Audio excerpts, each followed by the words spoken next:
Picture this: you're walking through a pristine forest, sunlight filtering through emerald canopies, birds chirping in the distance. Everything seems perfectly balanced, naturally ordered. But what if I told you that in the time it takes you to read this sentence, thousands of tiny predators around you just made decisions that will determine whether this forest thrives or dies? What if the very trees towering above you owe their existence to creatures so small you could crush dozens without noticing? Right now, as you sit reading this, millions of spiders are hunting. Not for you, not for anything remotely threatening to humans, but for prey so numerous that if they stopped hunting for just 1 week, the world as we know it would begin to collapse. This isn't science fiction. This is ecology at its most fundamental level, where the smallest players hold the power to reshape entire landscapes. We live in a world where we measure importance by size, where elephants and whales capture our imagination while the true architects of our planet remain invisible. But what if everything you thought you knew about who runs the natural world was wrong?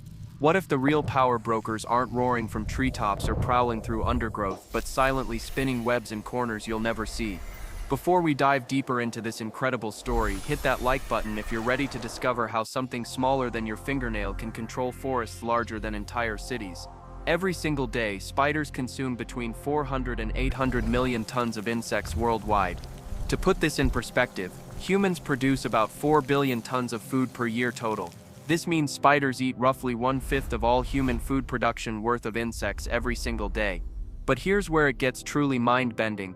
Most of these insects they're eating would otherwise be devouring the very plants that form the foundation of every terrestrial ecosystem on Earth. In a single square meter of forest floor, you'll find between 40 and 1,000 spiders, depending on the season and habitat. Each one kills an average of 2 to 10 insects per day. This might seem insignificant, until you realize that we're talking about millions of spiders per acre, working around the clock, 365 days a year. They're not just hunting randomly, they're specifically targeting the insects that pose the greatest threat to plant life. Here's the phenomenon that challenges everything we think we know about forest dynamics. Spiders don't just eat insects. They selectively hunt the insects that would otherwise strip forests bare. Aphids that suck the life out of leaves, caterpillars that can defoliate entire trees, beetles that bore into bark and destroy timber from within. Spiders have evolved to be nature's pest control system, and they're so effective that they prevent ecological catastrophes we don't even know we're avoiding. But this raises a profound question. If spiders disappeared tomorrow, how long would it take for insects to overwhelm our forests? The answer is both shocking and humbling. Scientific estimates suggest that without spiders, most temperate forests would begin showing signs of severe damage within months, and complete defoliation would occur within 2 to 3 years in many ecosystems.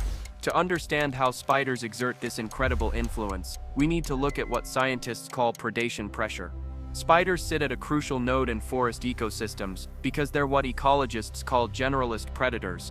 Unlike specialist hunters that focus on one type of prey, spiders will eat almost any insect they can overpower.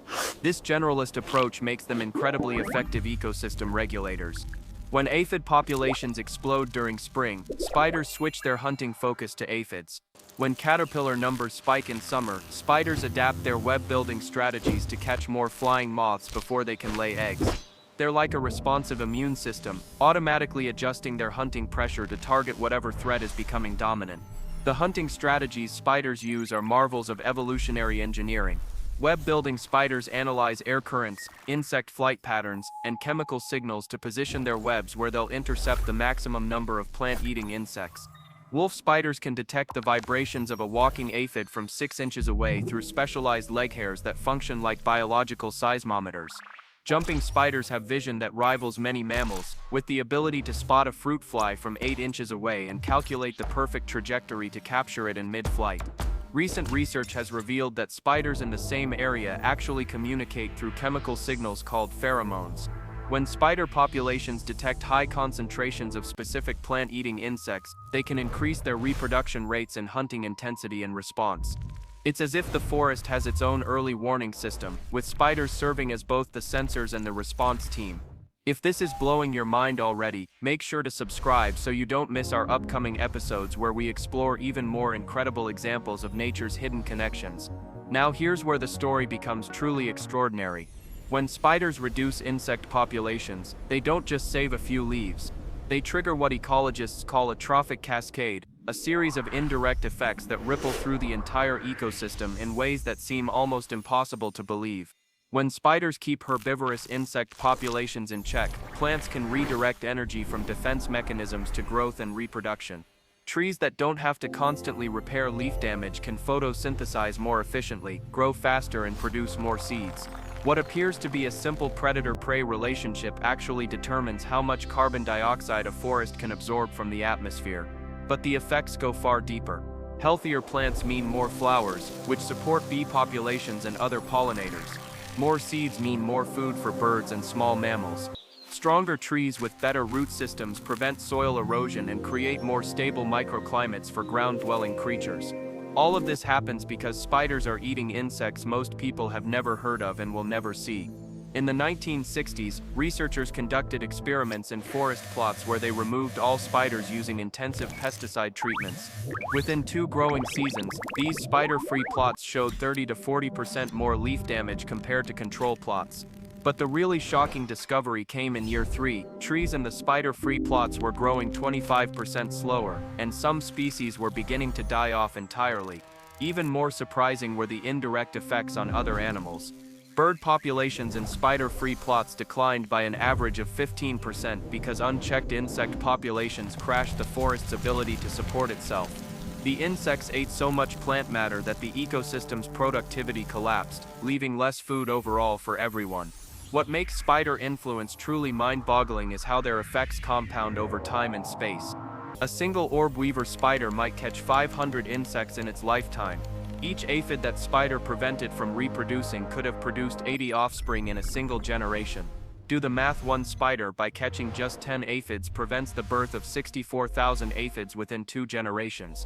Scientists have tracked individual spider populations and found that high spider density areas develop what they call vegetation halos, zones of notably healthier plant growth that extend far beyond where the spiders actually hunt.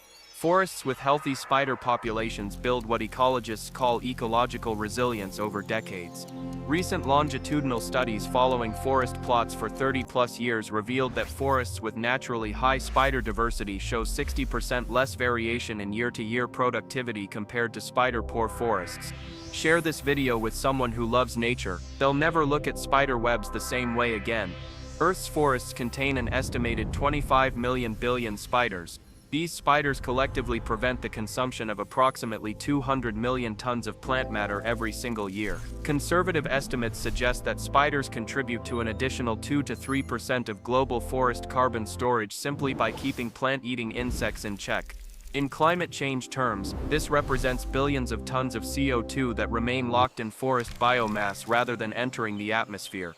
Tropical forests, which host the highest spider diversity, show the most dramatic spider-mediated effects. In some rainforest ecosystems, spider predation prevents what researchers estimate would be complete canopy defoliation every 4 years. These forests exist in a dynamic equilibrium where spider populations and insect populations dance around balance points that determine whether the forest thrives or collapses. Agricultural economists estimate that wild spider populations provide approximately $2.8 billion worth of crop protection services annually just in North America.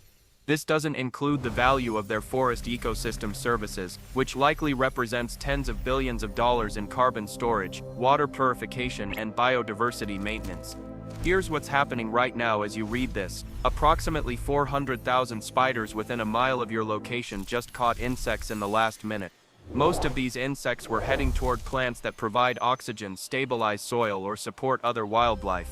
The remarkable thing is how completely invisible this process remains to us. The forest you walk through today looks the way it does because of millions of spider hunting decisions made over decades. The particular mix of tree species, the density of understory plants, the soil richness beneath your feet, all of these have been influenced by spider populations your grandparents' generation never knew existed. Scientists are using computer models to visualize what landscapes would look like without spider predation. The results are startling: simplified ecosystems dominated by fast-growing pest-resistant plants with dramatically reduced animal diversity and much lower overall productivity. Before we wrap up, hit that notification bell so you'll know immediately when we release new episodes exploring nature's hidden connections. The next time you walk through a forest, pause for a moment and try to comprehend what's really happening around you. In the canopy above your head, orb weavers are repositioning their webs to intercept the evening flight of moths whose caterpillars could strip trees bare. Beneath your feet, wolf spiders are stalking aphids whose offspring would otherwise drain the life from wildflowers. You're witnessing the output of the largest coordinated conservation effort on Earth, staffed entirely by volunteers who ask for nothing in return. Every breath of forest-cleaned air you take, every moment of shade you enjoy, every glimpse of wildlife you treasure, all of it exists because countless small predators are doing jobs they evolved to do over hundreds of millions of years. The profound irony is that most people fear or dislike the creatures responsible for maintaining the natural world they claim to love. We've been conditioned to see spiders as creepy, dangerous, or simply irrelevant, when in fact they're among the most important animals on Earth. The next time you see a spider in your garden, remember, you're looking at a representative of the most successful ecosystem management system ever evolved. That small creature is connected to a global network of predators whose collective actions make complex life possible on Earth. This entire system operates on the principle of individual creatures simply doing what they do best, with no awareness of the global consequences of their actions. It's a reminder that the most profound changes often happen through countless small actions accumulating over time into effects that reshape the world. The forest around you right now is humming with invisible activity that makes your existence possible. Eight-legged engineers are working around the clock to maintain the green machinery of Earth. All they ask in return is that we leave them alone to do the job they've been perfecting for 400 million years. Right now, somewhere near you, a spider just caught an insect. The forest noticed. The trees noticed. The future noticed. Only we, it seems, remain oblivious to the web of connections that keeps our world alive. But now you know, and perhaps that changes everything. If this revelation about nature's hidden architects fascinated you, like this video, subscribe for more deep dives into the ecological mysteries surrounding us every day, and share this story with someone who needs to understand how truly connected our natural world really is.